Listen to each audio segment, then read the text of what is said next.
हर हर महादेव। आप सभी को सावन शिवरात्रि की हार्दिक शुभकामनाएं। आइए आज इस पावन अवसर पर सुनते हैं सावन शिवरात्रि के दिन सुनी जाने वाली सभी कथाएं।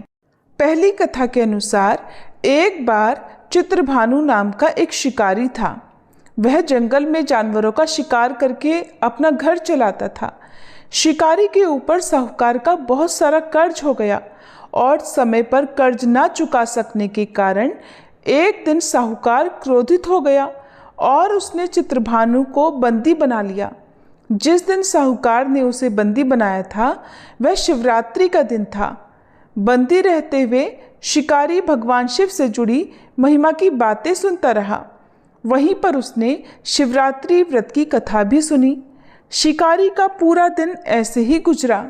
शाम को साहूकार ने चित्रभानु को कर्ज चुकाने के लिए एक दिन का समय दिया और उसे छोड़ दिया। अब कर्ज चुकाने के लिए चित्रभानु पूरा दिन बिना कुछ खाए पिए जंगल में भटकता रहा और उसने वह पूरा दिन शिकार ढूंढते हुए बिता दिया।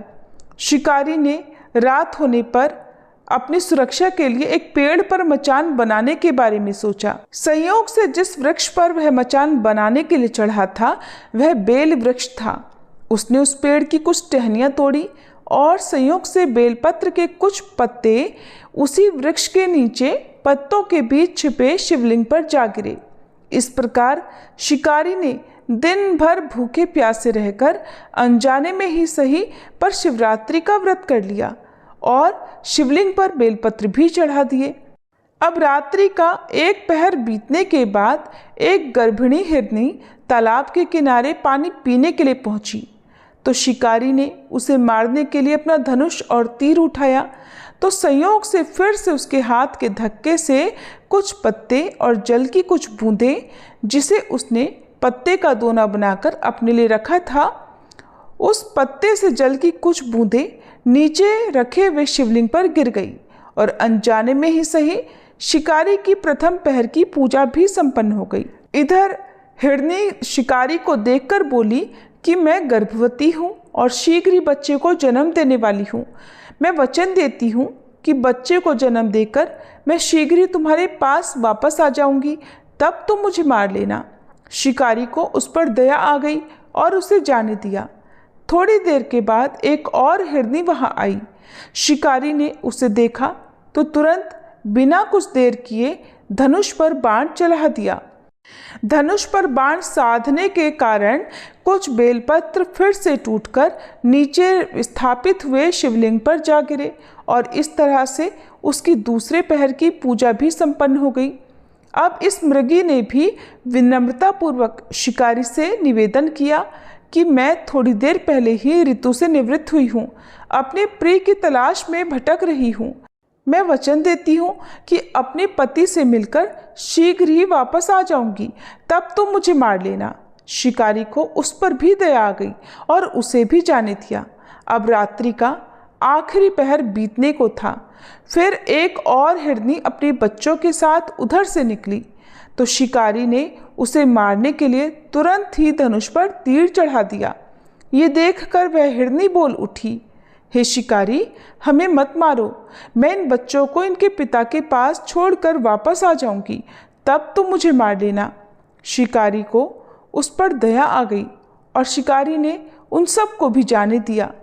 अब शिकार ना कर पाने के कारण शिकारी परेशान हो गया। एक तो वह दिन भर का भूखा प्यासा, ऊपर से कोई भी शिकार उसके हाथ नहीं लगा तो वह बहुत व्याकुल हो गया और पेड़ पर बैठा हुआ वह मारे क्रोध के बेलपत्र तोड़ तोड़ कर नीचे फेंकता जा रहा था। इस तरह से उसके हाथों तीसरे पहर की पूजा भी अनजाने ही संपन्न हो गई। सुबह होने को थी कि तभी एक हिरन उसी रास्ते पर आया। अब की बार शिकारी ने सोचा कि चाहे कुछ भी हो जाए मैं इस शिकार को अपने हाथ से नहीं जाने दूंगा।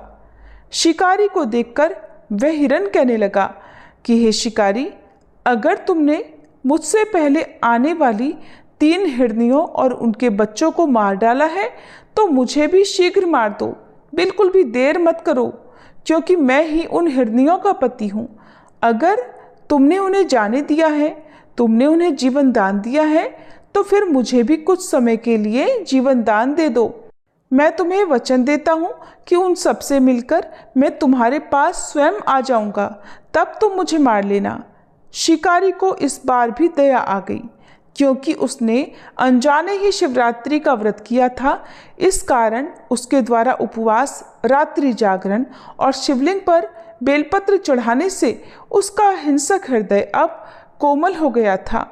उसकी हिंसक प्रवृत्ति शांत हो गई थी और कुछ ही क्षणों के बाद उसने जो कुछ देखा उसे अपनी आंखों पर विश्वास नहीं हुआ, क्योंकि वह हिरण अपनी पत्नियों और अपने बच्चों के साथ शिकारी के सामने उपस्थित था।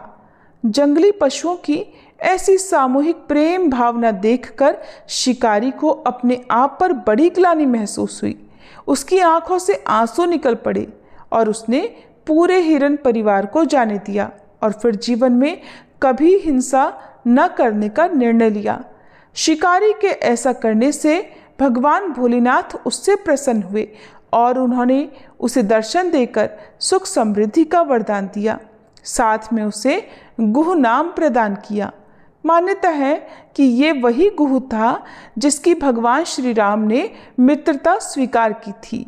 ये थी शिवरात्रि व्रत के दिन सुनी जाने वाली शिकारी चित्रभानु की कथा। और आज के दिन भगवान शिव और देवी पार्वती के बीच हुए संवाद की दिव्य कथा, जो कि अमर कथा के नाम से जानी जाती है, अवश्य श्रवण करना चाहिए।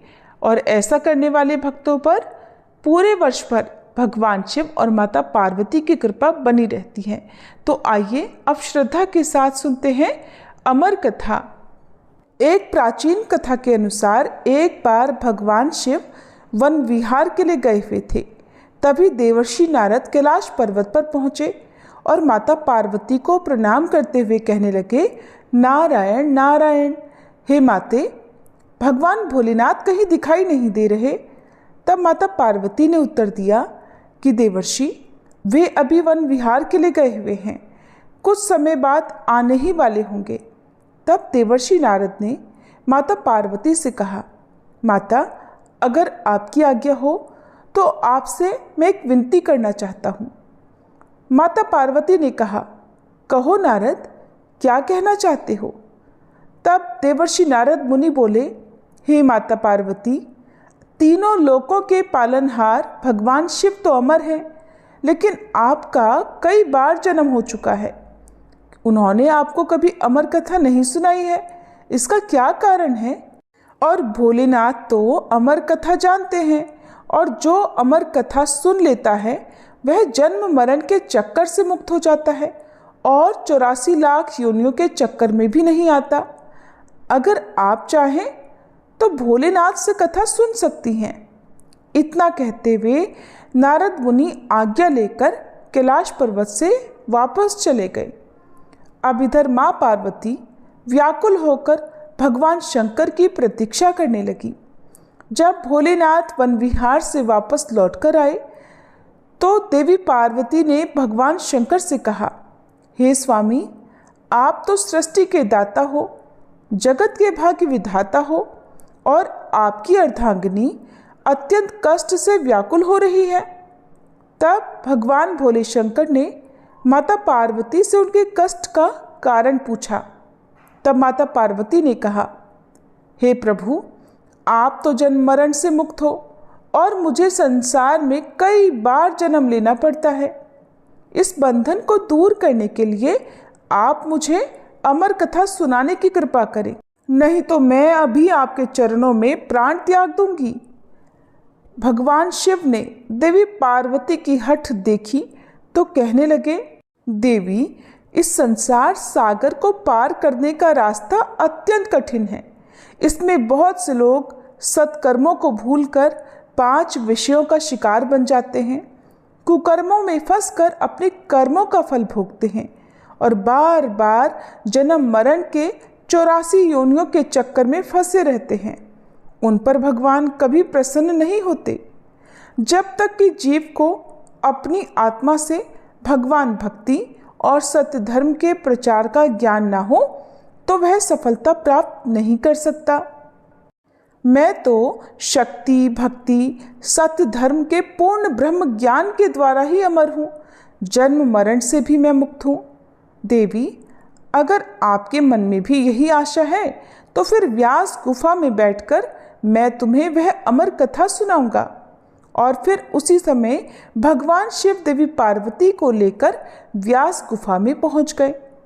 जब भगवान शिव ने गुफा में आसन लगाया तो उन्होंने अपनी शक्ति द्वारा कालाग्नि रुद्र नाम का एक गण प्रकट किया और उसे आज्ञा दी कि गुफा के आसपास एक ऐसी अग्नि प्रकट करो कि जिससे सभी जीवधारी यहाँ से दूर चले जाएं।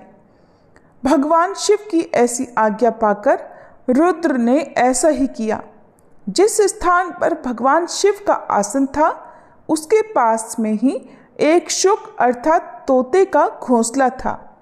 उस घोंसले में एक अंडा पड़ा हुआ था। उस अंडे पर किसी की भी नज़र नहीं पड़ी और न ही रुद्र अग्नि उसे जला पाई, क्योंकि वह जीवधारी तो अभी उत्पन्न ही नहीं हुआ था। परंतु इसके अलावा सब जीवधारी या तो मृत्यु को प्राप्त हो गए या फिर वहाँ से दूर चले गए। इसके पश्चात भगवान शिव नेत्र बंद करके एकाग्रचित्त होकर देवी पार्वती को अमर कथा सुनाने लगे। अमर कथा की शक्ति के द्वारा उस अंडे से एक जीव प्रकट हो गया और इधर अमर कथा सुनते सुनते देवी पार्वती को निद्रा आ गई। अब देवी पार्वती के स्थान पर वह शुक पक्षी अमर कथा सुनकर हुंकारा भरने लगा।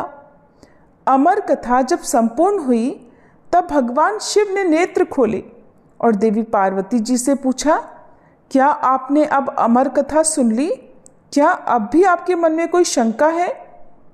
तब देवी पार्वती ने हाथ जोड़कर क्षमा मांगते हुए भगवान शिव से कहा, हे प्रभु, मुझे क्षमा कीजिए, मैंने अमर कथा पूरी नहीं सुनी। तब भोलेनाथ ने पूछा, तो फिर हुंकारा कौन दे रहा था? देवी पार्वती जी ने कहा, मुझे नहीं पता। तब भगवान शिव ने इधर उधर देखा तो उन्हें शुक पक्षी ही नजर आया, जो कि प्रभु को देखते ही उड़ गया। तब भगवान शिव उस पक्षी को मारने पीछे पीछे दौड़े। वह शुक पक्षी उड़ता उड़ता तीनों लोकों में गया, परंतु उसे कहीं भी जगह नहीं मिली। उस समय श्री वेद व्यास जी की धर्मपत्नी अपनी कुटिया के आंगन में सिर के बालों को सुखाते हुए जम्हाई ले रही थी। तभी वह शुक पक्षी उनके मुख के द्वारा उनके उदर में प्रवेश कर गया। भोलेनाथ रूप बदल कर वहां पहुंचे और जाकर उन्होंने ऋषि की पत्नी से कहा, देवी, लाओ हमारा पक्षी वापस करो। ऋषि पत्नी ने कहा, कहाँ महाराज, देख लो, हमारे पास तो कोई पक्षी नहीं है। तब भगवान शिव कहने लगे, वह पक्षी जो अभी अभी तुम्हारे पास आया है और अभी भी तुम्हारे पास है, सिर्फ अपना स्वरूप बदलने के लिए वह तुम्हारे गर्भ में आलोप हो गया है। जब ऋषि पत्नी नहीं मानी तब भगवान शिव ने वेद व्यास जी से कहा कि आपकी पत्नी के मुख द्वारा हमारा पक्षी इनके पेट में चला गया है। आप अपनी पत्नी से पूछ लो उसके पेट में हमारा पक्षी गया है कि नहीं। तब वेद व्यास जी ने अपनी पत्नी से पूछा कि तुम्हारे पेट में कोई पक्षी गया है क्या? व्यास मुनि की पत्नी कहने लगी, नहीं, मैंने तो किसी भी पक्षी को नहीं देखा, लेकिन प्रभु ऐसा अनुभव होता है कि जैसे कोई जीव मेरे पेट में है। व्यास मुनि ने प्रभु से प्रार्थना की, हे महाराज, आपका वचन तो सत्य है, परंतु स्त्री के गर्भ से पक्षी भला कैसे निकल सकता है?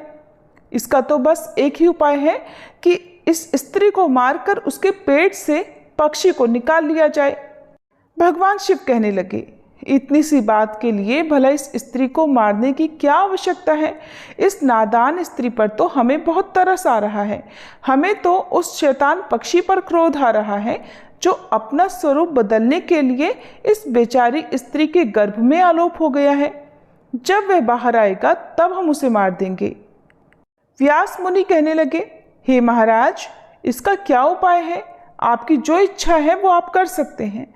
ये शब्द सुनकर शुक पक्षी शंकर जी के भय से माता के गर्भ से बाहर ही नहीं आया। अब त्रिलोक स्वामी भी वहीं बैठकर शुक पक्षी के बाहर आने की प्रतीक्षा करने लगे। जब भगवान शिव प्रतीक्षा कर रहे थे तब संसार के सभी कार्य भी रुक गए और इस प्रकार तीनों लोकों में हाहाकार मच गया। अब देवी देवता विचार विमर्श करने लगे कि भगवान शंकर को कैसे वापस लाया जाए। तब देवताओं से आज्ञा पाकर नारद जी व्यास मुनि के द्वार पर शंकर जी के पास पहुंचे और जाकर प्रणाम करके भगवान शंकर से कहने लगे, हे डमरूधारी, हे त्रिशूलधारी, हे तीनों लोकों के पालनहार, हे महाकालेश्वर, हे नीलकंठ, हे भोलेनाथ, आपका यहाँ कैसे आना हुआ। तब शंकर जी कहने लगे, नारद जी, ये समस्या आपकी ही पैदा की हुई है और आप मुझसे ही पूछ रहे हैं। शुक पक्षी व्यास मुनि की पत्नी के गर्भ में आलोप हो गया है। जब वह बाहर आएगा तब मैं उसे मारकर ही वापस आऊंगा। देवर्षि नारद ने कहा, प्रभु, आपका तो वचन है कि जो भी अमर कथा सुन लेता है वह अमर हो जाता है, वह जन्म मरण के चक्कर से भी मुक्त हो जाता है। और ये शुक पक्षी भी तो आपसे अमर कथा सुनकर अब अमर हो चुका है। सो अब ये आपके भय से माता के गर्भ से बाहर भी नहीं आ रहा और बेचारी स्त्री को भी कष्ट दे रहा है। इसलिए हे भोलेनाथ, इस पक्षी को वरदान देने की कृपा करें, क्योंकि आपने अमर कथा सुनने वाले को अमर हो जाने का वरदान दिया है और यदि आप इस शुक पक्षी को मार देंगे तो आपकी अमर कथा भी झूठी हो जाएगी। तब भगवान शिव ने उस शुक को अमर हो जाने का वरदान दिया और वे वापस कैलाश पर्वत पर लौट गए। और फिर वही शुक व्यास जी के अयोनिज पुत्र बने। गर्भ में ही उन्होंने वेद, पुराणों और उपनिषदों का ज्ञान प्राप्त किया और वह अपनी माता के गर्भ में 12 वर्षों तक रहे। तब वेद व्यास जी ने दिव्य दृष्टि से उनसे पूछा कि अच्छा पुत्र, तुम बाहर क्यों नहीं आ रहे हो। तब वे बोले, मैं माया के प्रभाव में कहीं पड़ न जाऊं, इसलिए मैं बाहर नहीं आना चाहता। जब तक स्वयं श्री कृष्ण आकर मुझे आश्वासन न दे दें, मैं तब तक गर्भ से बाहर नहीं आऊँगा। तब देवर्षि नारद जी वहाँ पधारे और उनके कहने पर भगवान श्री कृष्ण स्वयं आकर उन्हें आश्वासन देते हैं कि तुम्हें जन्म लेने के बाद भी माया स्पर्श नहीं कर पाएगी। तब कहीं जाकर शुकदेव अपनी माता के गर्भ से बाहर आए और उन्होंने अपने पिता से भागवत का पूरा ज्ञान भी प्राप्त किया और वही शुकदेव मुनि के नाम से विख्यात हुए। अमर कथा की एक और कथा प्रचलित है जो कि भगवान शिव और अमरनाथ गुफा से जुड़ी हुई है।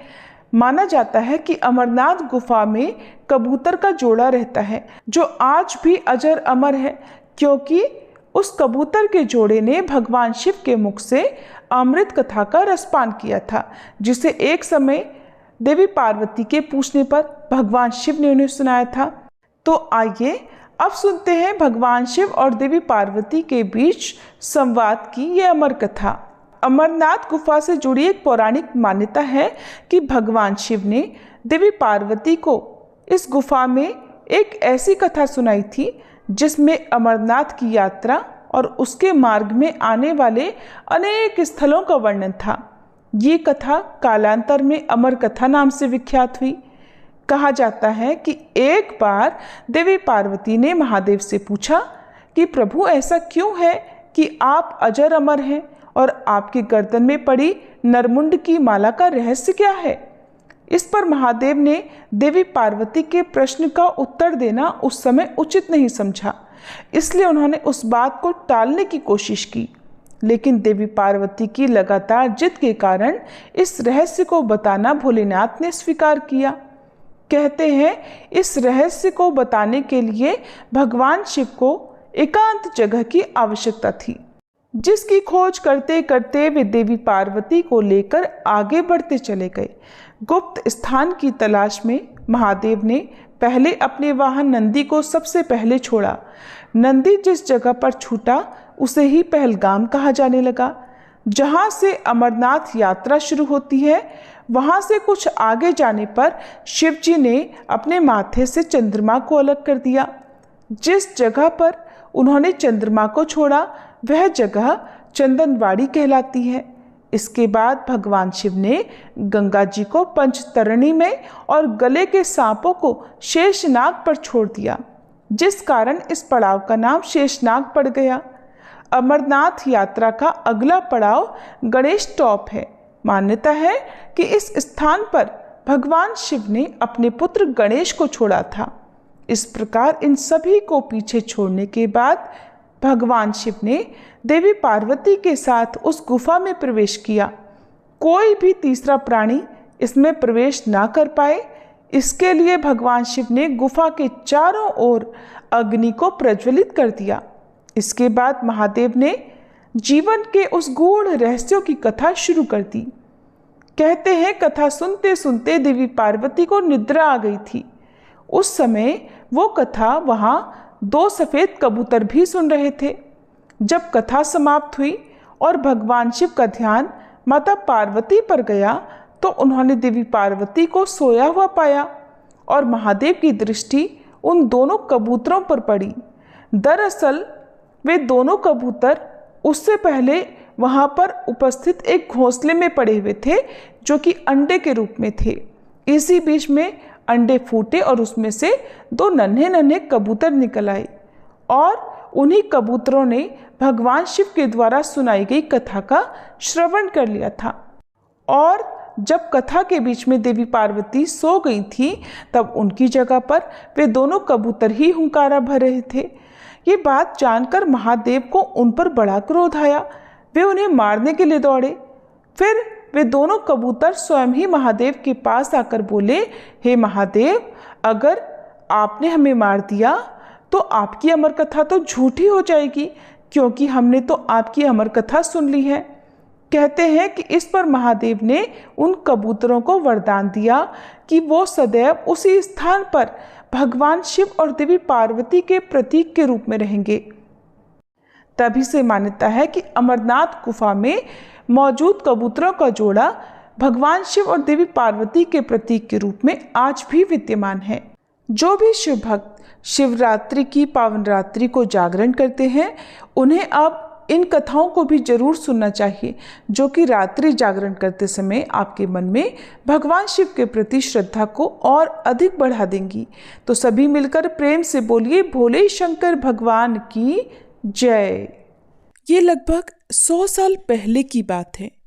कर्नाटक के बहुत दूर दक्षिण क्षेत्र में अपनी बूढ़ी माँ के साथ एक योगी रहा करते थे।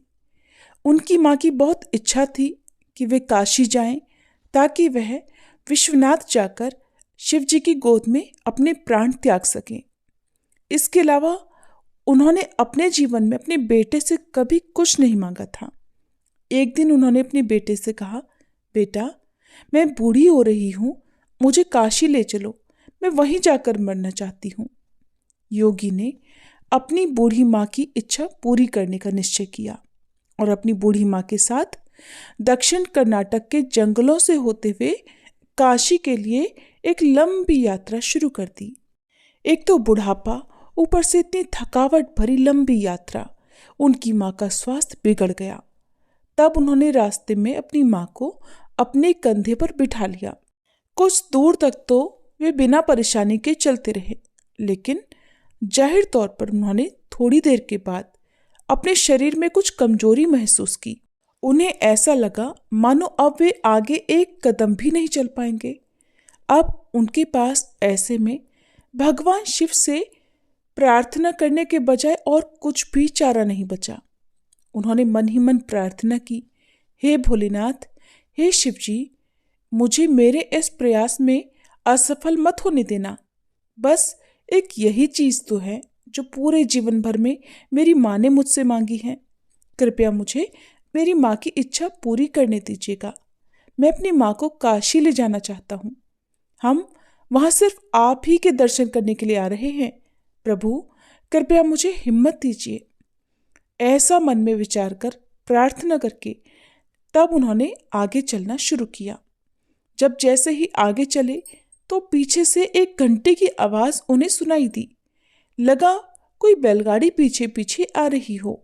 उस धूल के गुबार में से उन्हें एक बैलगाड़ी आती हुई दिखाई दी, जिसे एक बैल खींच रहा था, जो थोड़ा अजीब था। क्योंकि एक बैल वाली बैलगाड़ी छोटे रास्तों के लिए होती है। जब सफर लंबा और जंगली इलाके से होते हुए हो तो हमेशा दो ही बैल गाड़ी को खींचा करते हैं। लेकिन जब आप लंबी यात्रा करते समय लगातार चलते रहने के कारण थके हुए होते हैं तो भला इतनी गहरी गहरी बातों को सोचने की फुर्सत ही कहाँ होती है। वह गाड़ी नजदीक आई, लेकिन वे उस बैलगाड़ी के चालक को देख नहीं पाए, क्योंकि चालक लबादे में था और बाहर धुंध भी थी। योगी ने कहा, मेरी माँ बीमार हैं, क्या हम आपकी खाली गाड़ी में बैठकर यात्रा कर सकते हैं? अंदर बैठे व्यक्ति ने केवल सिर हिलाकर हाँ कह दिया और इस प्रकार योगी और उनकी माँ दोनों बैलगाड़ी में बैठ गए। अब बैलगाड़ी आगे बढ़ने लगी। कुछ देर के बाद योगी का ध्यान इस ओर गया कि जंगली रास्ता होने के बाद भी बैलगाड़ी बहुत आसानी से उस रास्ते पर आगे बढ़ रही थी।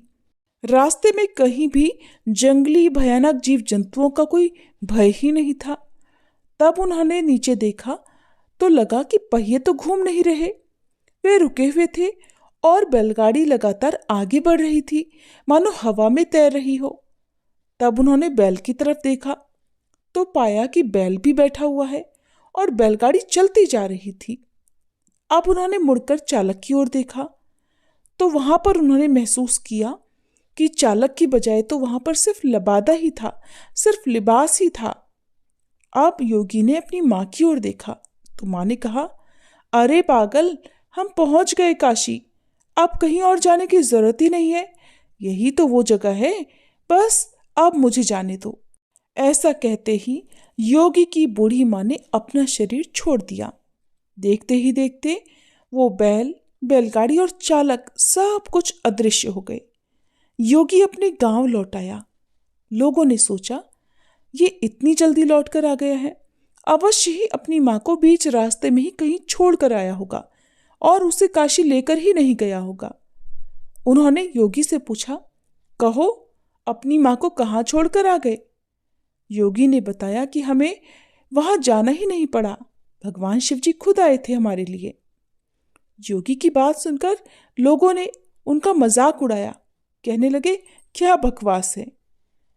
योगी ने उत्तर दिया, मुझे नहीं फर्क पड़ता कि आप लोग क्या सोचते हैं, वो हमारे लिए आए थे और यही सच है। मेरा जीवन तो ज्योतिर्मय हो गया, ये बात मैं बस अपने अंतर में जानता हूं। आप कोई भी इस बात को नहीं जान सकते, आप समझ ही नहीं सकते। तब उन्होंने पूछा, ठीक है, हमें कुछ ऐसा दिखाओ कि हम मान सकें कि तुमने सच में शिव जी को देखा है और वे सच में तुम्हारे लिए ही आए थे। योगी ने कहा, मैं नहीं जानता, मैंने उन्हें नहीं देखा, मैंने सिर्फ एक लिबास देखा था, लबादा देखा था और वहां पर कोई चेहरा ही नहीं था, वहां कुछ भी नहीं था, वो बिल्कुल खाली था। वहां पर जितने लोग बात कर रहे थे, जिन्होंने भी योगी से प्रश्न किए थे, उन्होंने अचानक देखा कि खुद योगी वहां पर नहीं थे, बल्कि उनके सिर्फ कपड़े ही, उनका लिबास ही वहां पर दिखाई पड़ रहा था और वे दक्षिण भारत के महान संत बने। जहां भी वो जाते, लोग उन्हें बिना चेहरे वाले योगी के रूप में जाना करते थे। अब सुनिए एक और कहानी। वर्तमान में नंजनगुड के नाम से प्रसिद्ध शहर की सीमा पर मैसूर से लगभग 16 किलोमीटर दूर पर एक योगी रहा करते थे, जिनका नाम था मल्ला। वो किसी परंपरा से बंधे हुए नहीं थे और न ही उन्होंने कोई पूजा पाठ की औपचारिकता पूरी की थी। ये कह सकते हैं कि उन्हें पूजा पाठ की कोई विधि भी नहीं पता थी, लेकिन बचपन से ही जब भी वो अपनी आंखें बंद करते तो उन्हें भोलेनाथ की तस्वीर ही सामने दिखाई देती। शायद योगी शब्द उनके लिए काफी नहीं है, उनके जैसे लाखों हैं, वे शिव के कैदी हैं, उनके पास कोई विकल्प भी नहीं है। वह मल्ला शिव के सिवा और कुछ भी नहीं जानता था। उसने कोई विशेष कौशल भी नहीं कमाया था, उसके अंदर कोई विशेष कला ही नहीं थी और वह जंगली इंसान बन गया था। ये बात तो उसके मन में कभी भी नहीं आई कि किसी को भी रोककर उससे अपनी जरूरत के लिए कुछ भी छीन लेना गलत भी हो सकता है। वो तो ऐसा ही करता था और एक डाकू के रूप में प्रसिद्ध हो गया था।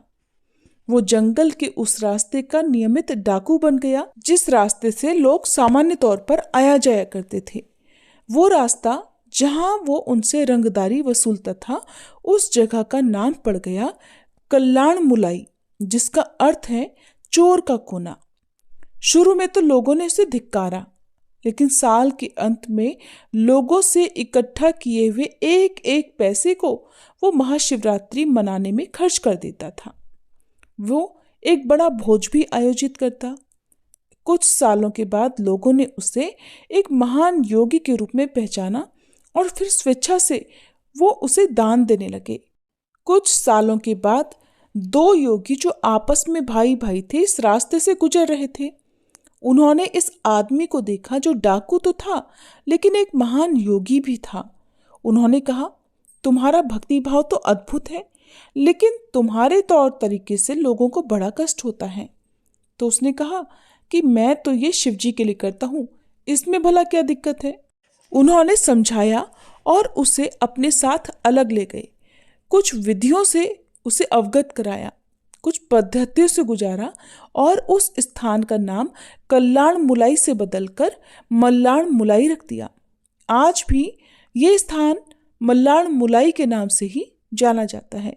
लूटपाट डकैती छोड़कर इन योगियों के साथ बैठने के करीब 1.5 साल बाद ही उन्होंने महासमाधि प्राप्त कर ली।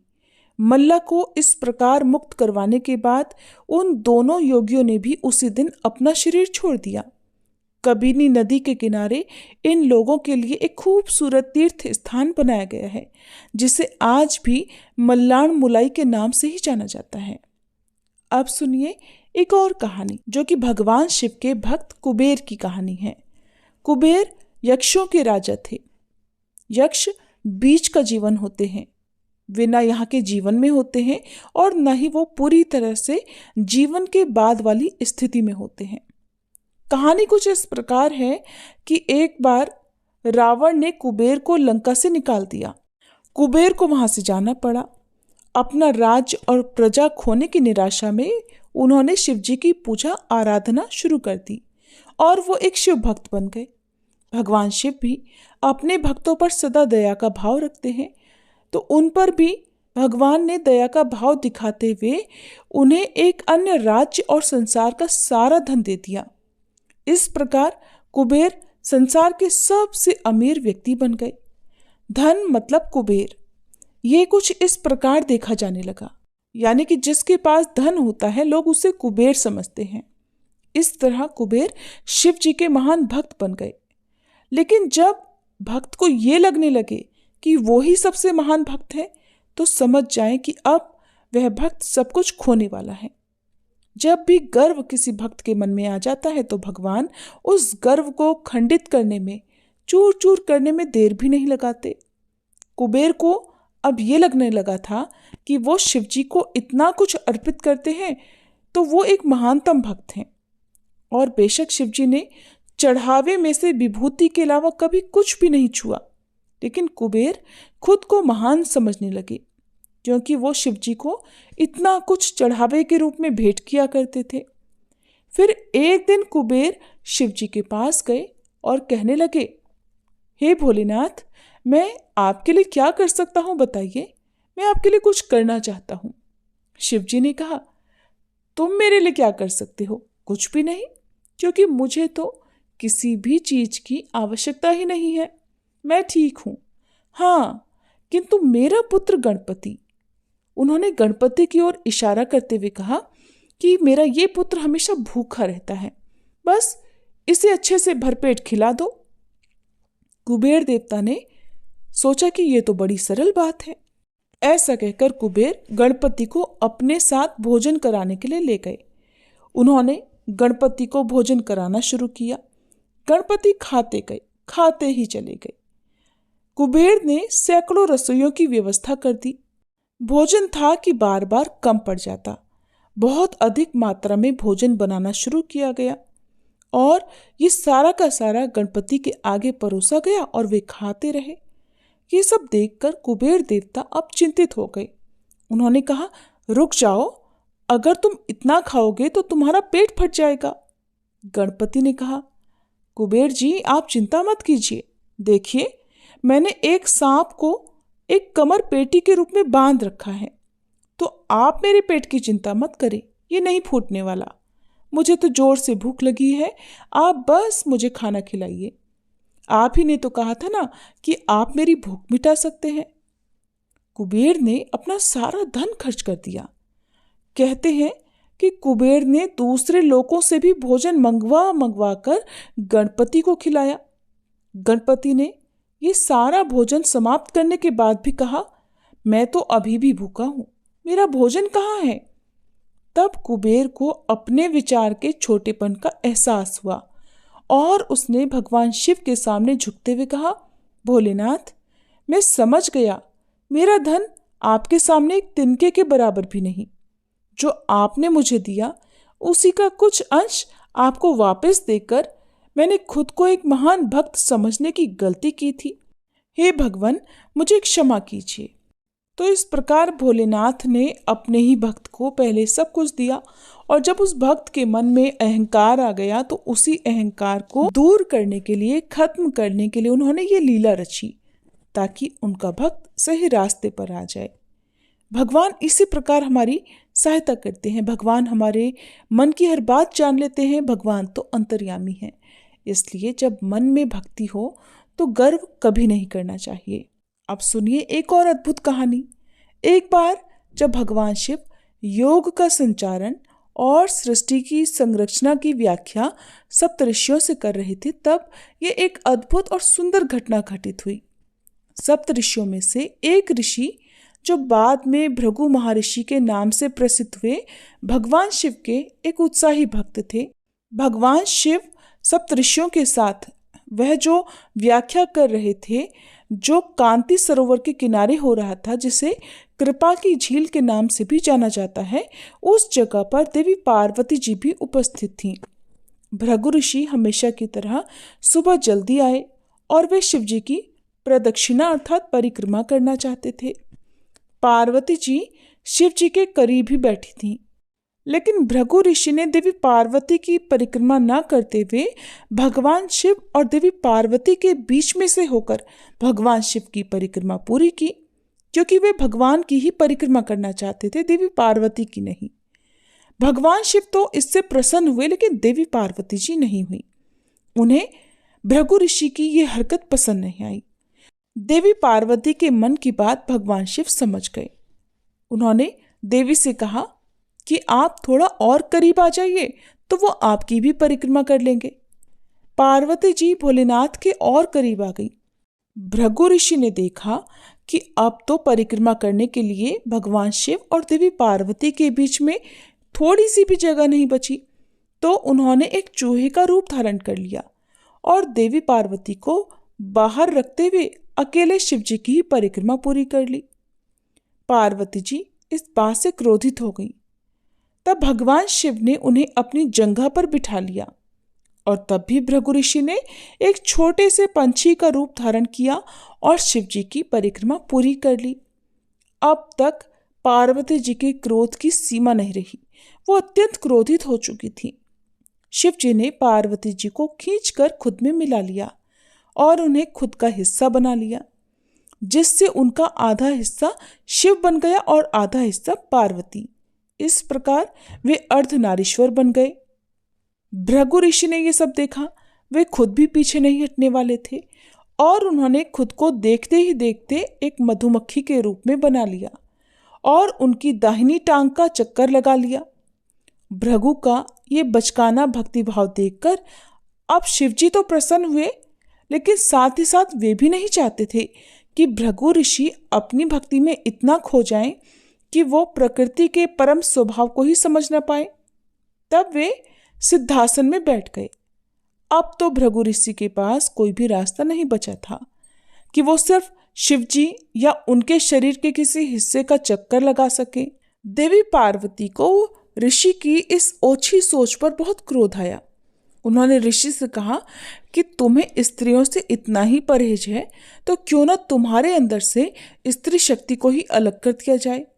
ऐसा कहते ही देवी ने ऋषि से स्त्रीत्व को अलग कर दिया। अब भृगु ऋषि न तो जीवितों में थे न मृत में। उन्हें बड़ी पीड़ा हो रही थी। तब वे माँ पार्वती से क्षमा याचना करने लगे। तब भगवान शिव ने देवी से ऋषि को क्षमा करने के लिए कहा। माता पार्वती ने उन्हें क्षमा कर दिया और बोली, संसार में स्त्री शक्ति के बिना कुछ भी नहीं, बिना स्त्री के प्रकृति भी नहीं, पुरुष भी नहीं। दोनों का होना अनिवार्य है।